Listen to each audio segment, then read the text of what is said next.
What is the impact on a community when an employer encourages and sponsors its employees to take part in a workplace volunteer program? And what are the benefits to the company and the worker? Working Nation has partnered with Ares Management to bring together leaders from business and philanthropy to answer those questions. Here is that discussion. First up, I'm going to bring in Michelle Armstrong. She's the head of philanthropy at Ares Management Corporation and one of the authors of this new paper. Michelle, welcome. So glad to have you. Thank you so much, Ramona. Thank you to you and the Working Nation team for helping us to organize this event to release this important publication. For people who don't know Ares Management and Ares Charitable Foundation, what is your mission? What is the purpose of creating a foundation and then bringing in this kind of corporate volunteerism? Well, Ares Management Corporation is one of the world's leading alternative investment management firms. We are headquartered in Los Angeles, but have offices globally. My team primarily sits in New York, as do I. And for a long time, Ares has had a really staunch commitment to this idea of giving back to the communities where we do business.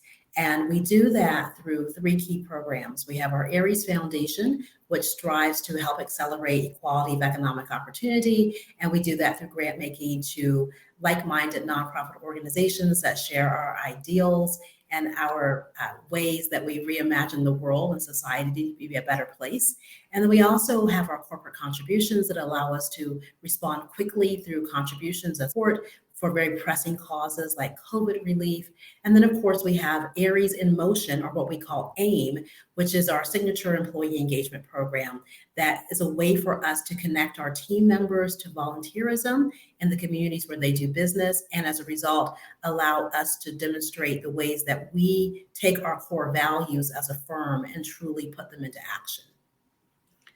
So when we talk about volunteerism through the workplace, what kind of programs have you seen?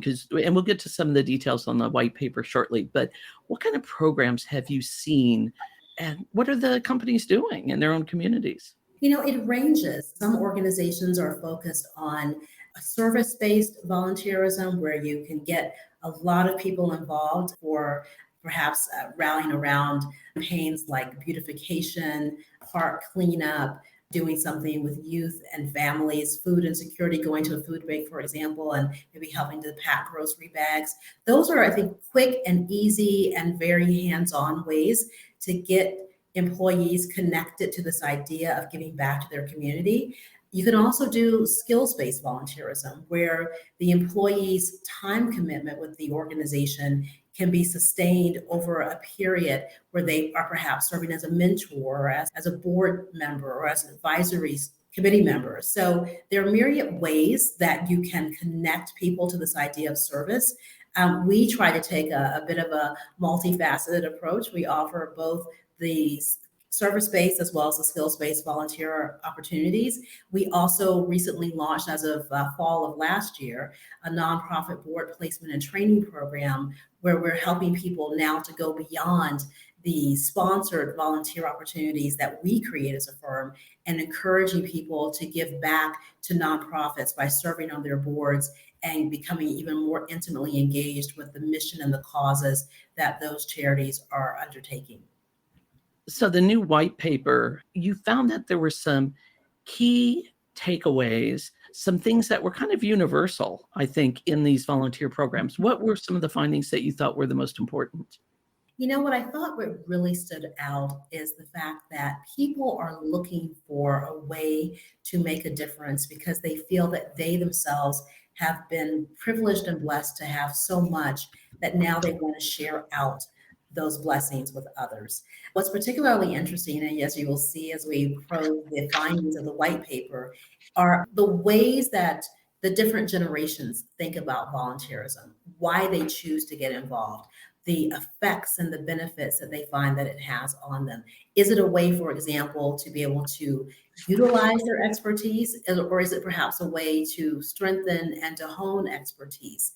And so seeing how different generations, from the youngest employees to the most seasoned, think about volunteerism and why they choose to get involved, I think is very much important for organizations to be considerate of as they are thinking about what are ways to connect their people and get them more engaged with the opportunities for giving back. The other piece I think that stands out is just how much philanthropy and particularly volunteerism and this workplace volunteer program body of work can really support employers when it comes to the ability to recruit talent, to continuously develop talent, and then also to retain that talent. We found that volunteerism is helping people to develop those skills that go beyond the tactical or the operational capabilities that you need to get the job done. And really, it provides a way for that continuous, ongoing upskilling when it comes to the soft skills. You learn, for example, how to work more collaboratively with others. You learn what it means to be maybe a conflict mediator or negotiator. You learn how to lead projects. And I think beyond that, you learn what it means to act and to lead with empathy and with purpose. So those kinds of findings are not only illuminating, but we also feel that they can certainly be leveraged by not only us, by others also who are looking to either fine tune or even to stand up workplace volunteer programs so that they do so using strong evidence and data to guide their decision making. I think that's a great point to thank you, Michelle, and then bring in Joe Fuller and then Asha Varghese to talk about some of that skills development and that impact. And we will see you a little bit later this half hour. So coming in right now are Joe Fuller, co-head of the Managing the Future of Work project at Harvard Business School, and Asha Varghese, the president of Caterpillar Foundation. I really appreciate both of you joining me today. My pleasure. Thank you, Ramona. So, Joe, I want to start with you because what Michelle was just talking about is very important, that development of skills. This volunteering through the workplace gives employees the opportunity to try something, maybe something they hadn't done before. That's absolutely right. And particularly if you ask younger workers what they're most motivated by in their work, much of what Ares is talking about, Michelle is talking about, it checks all the boxes. They want to work for an institution that expresses values that are consistent with their own, place they're proud to tell their friends they work. But they also want two other things: the opportunity to learn and the opportunity to lead early in their careers. And in the latter, it's not that they want to be 25-year-old CEOs. It's they want some responsibility, see if they get their arms around it. And volunteer activities check all three of those boxes. It's an opportunity both to do some good in the world, but importantly, it's an opportunity to take on some new roles, to maybe take some risks in the way you manage something in a lower stake environment. And very importantly, as Michelle said, to hone those soft skills that are so critical to advancement. So I think companies have got to view efforts like this more broadly than perhaps they do. They tend to view them as corporate social responsibility, something that does engage the better nature and better spirits of their employees.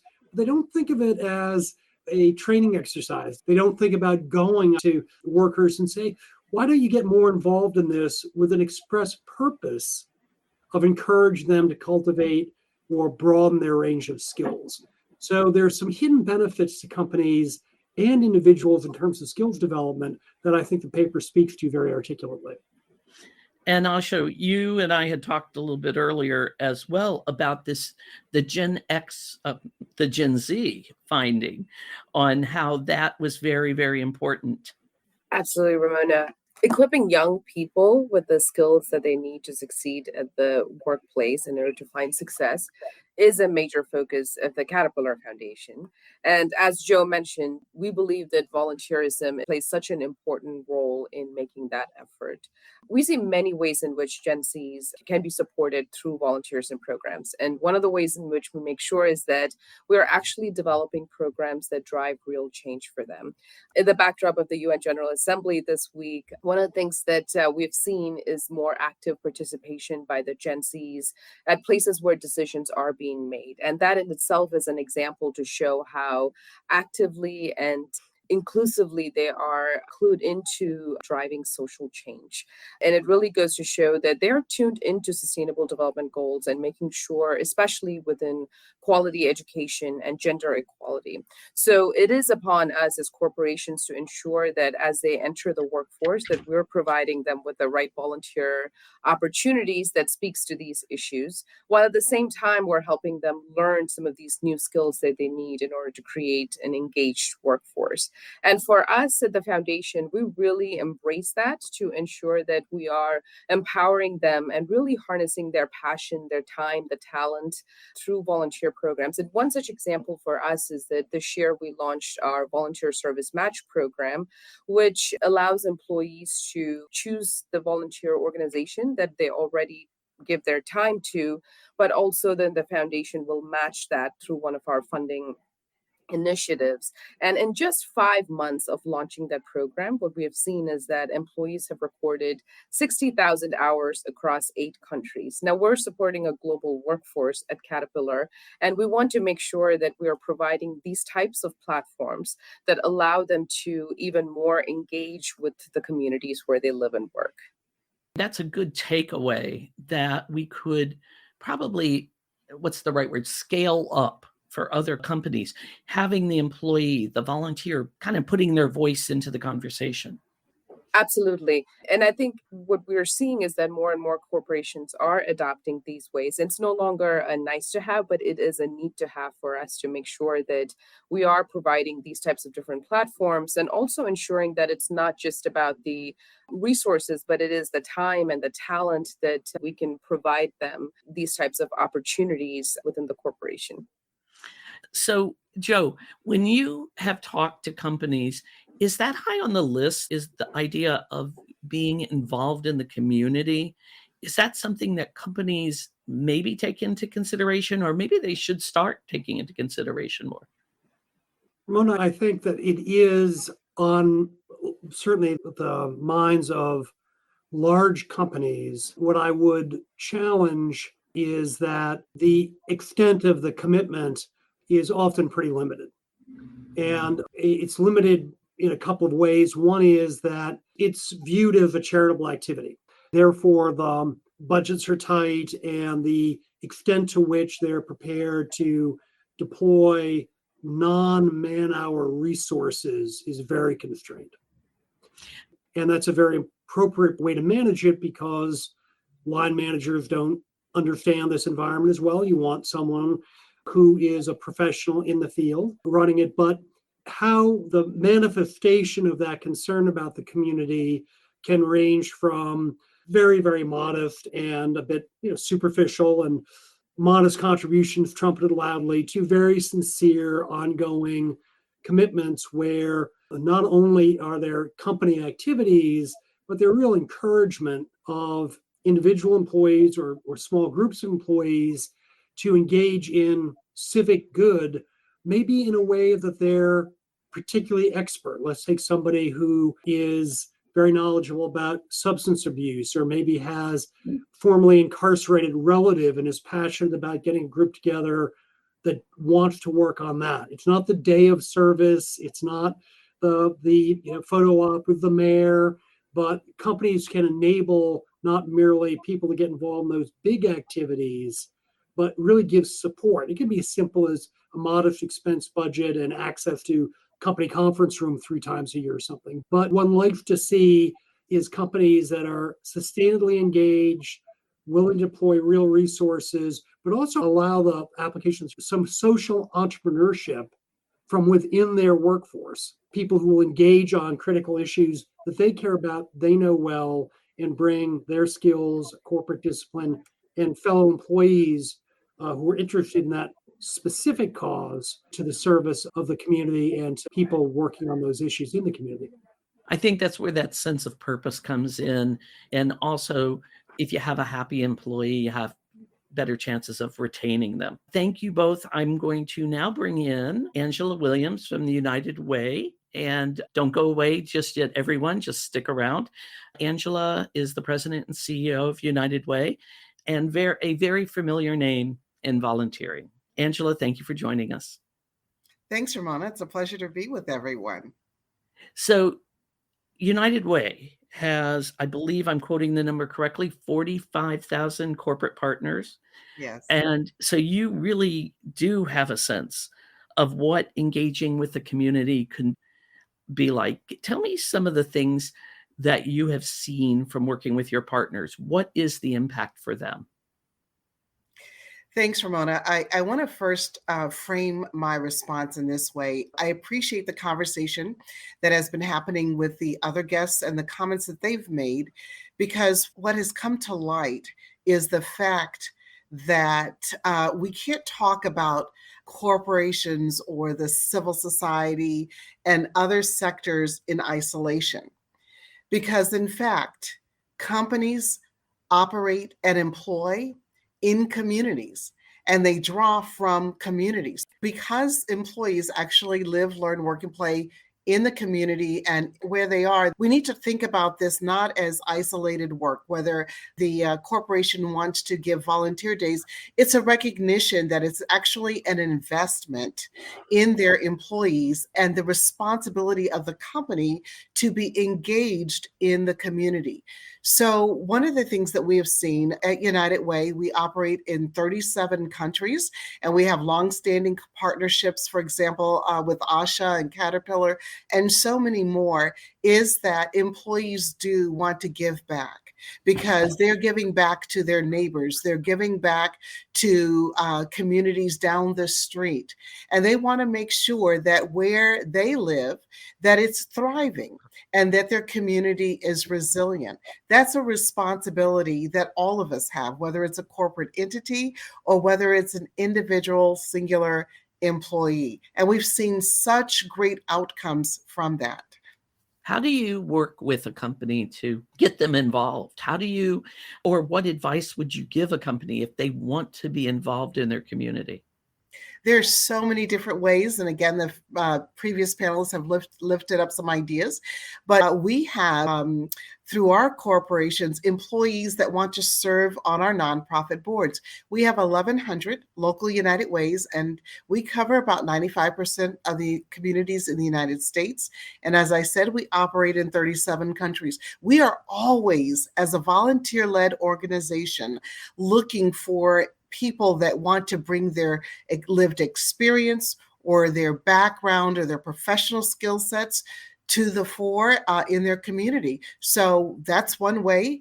Secondly, what I would say is we are a 135-year-old organization, and our partnerships with some of our companies go back just that far, a century. And what we've seen them do for their high potential employees, say, if you want to continue to grow professionally as a leader in our company, one of the ways to show how you can do that is leading a United Way employee giving campaign. That takes a lot of skill.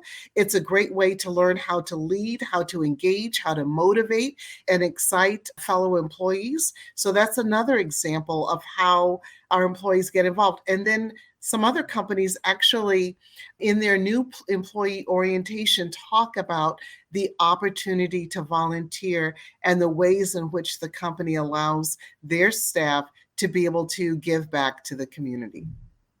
I think the leadership part is something that it goes to that same point about the sense of building new skills and career development. So a lot of people may have that experience within their own organization, but to be able to step outside and to then start leading some type of volunteer program can be a very valuable career tool. Absolutely. And you know what? If you look at current CEOs, legendary CEOs, every time I meet a corporate leader and I mention that I'm from United Way, they all recall their work on the United Way employee giving campaigns and leading those campaigns, and how it really was a prerequisite for moving up in their career path. One point too that I had not thought of before, but you mentioned to me in a conversation we had last week, I believe, that once an employee is connected with a nonprofit, they tend to stay connected to them, especially in their own community. And that creates a better sense of community and sense of purpose for everyone. It really does. And so what I would say is that for everyone. We all have passions. There are things that we care about. And I encourage everyone to find an organization where you can lend your experience, your hands, your brain power, your insights, because in so doing, you're making a difference in the lives of other people, and you're making the difference in the lives of the community and setting the community up for success and to be thriving and resilient for generations to come. Thank you very much, Angela. I want to now bring in Lee Fabiaschi. She is the Vice President of Employee Engagement and Community Activity and Impact for Ares Management. Lee, thank you very much for joining us. Ramona, thank you so much for having us. I'm incredibly heartened hearing all these conversations. It's so nice to hear peers and practitioners and just others in the space share their insights. And as a peer practitioner, I'm on Michelle's team for the group's awareness, and I lead our firm's employee engagement through what Michelle also described, we call Ares in Motion. It's so lifting it's sort of like being around those that just really get it. So it's nice to hear the echo. So just thank you so much for convening and also for gathering all of us today. I am so thrilled that you guys have put this white paper out, and very important to say that that paper will be available on the Ares Management site, and we will be posting on LinkedIn, and we'll be sharing that link as well. Lee, as we go toward wrapping this up, I wanted to know, why was it important for Ares Management to do this research? What is at the heart of what you wanted to find out, and why? Thank you so much. Ares Management has a really long and rich history of community impact. And Michelle and I have, our whole entire team have the great advantage of being the sort of shepherds of how we think about maximizing our employees' interest and engagement. And so when Michelle and I were first talking about this about a year and a half ago, we had this collective aha light bulb moment around, we might intuitively know the link between professional skill development, volunteerism, community impact for employers, but to be able to draw research and have tangible proof and say, aha, here's the actual sort of proof that this is all linked together. It just felt really powerful and really exciting. And so in addition to wanting to expand and enhance our own programs, we want to continue to be a thought leader and also offer our peers and practitioners, our community partners, real resources that they can put into practice. So it's been a labor of love, and it's been really interesting to hear about just the country nuances, the generational nuances, how we think about, in the white paper, a great Venn diagram that overlaps what employees are looking for, what they can develop through volunteerism, and what they think their employers are interested in. And so it just really marries that volunteerism is so much more than just getting out there for a day of service. There is that personal benefit. When we hate to think about volunteerism and what's in it for me, but there is a benefit. You can develop skills. I think about my own experience. So much of my professional career has been, my first time speaking in front of 200 people was with a megaphone leading a volunteer event. So we've heard stories also about how people have this personal touch, this touch in their career path. And for us to have this research draw back from, it just feels like we're so excited to have this benchmark and this line in the sand to be able to say, we knew it and we can see it. So I can gush, but I know we have limited time, so I want to pause there. I love you sharing your own volunteering story, the volunteerism story as well. And it has served you well. You definitely are not afraid to speak in front of the public. So that's really good. What is it that you want to do when you take away from these points that you learned, 2 or 3 things that you may want to use within your own program AIM? Yeah, and I mentioned, so Ares has this rich history of volunteerism. The AIM program is a little bit newer, so we're always enhancing and refining. There's still plenty of runway for us to think about what comes next, but what we're really trying to underscore is having our employees have choice and voice so that they feel like this is their program. We're the stewards, and how can we best maximize what their interests are? But what works in Shanghai and what works in Chicago are different things. We want to make sure that our employees feel empowered to elevate the causes they care about. And then to the point around tailored opportunities for different generations. So Michelle mentioned part of our portfolio of volunteer engagement includes board placement. This year, we're expanding that offering to do junior board placement for our newer colleagues. We want to be mindful of the skill development, but also the financial commitment. So it's more focused on fundraising and marketing boards versus governing boards, but trying to build that pipeline of how do you go from a one-time volunteer to a multi-volunteer to a board member to maybe joining one of our committees to help govern these actions. Really thinking about the pipeline of activities and how these things link. But those are sort of our 2 big things, is we want to make sure our employees feel empowered, that their voice matters for the causes they care about, and also have tailored opportunities to meet our employees' needs. I'm Ramona Schindelheim, Editor-in-Chief of Working Nation. Thanks for listening.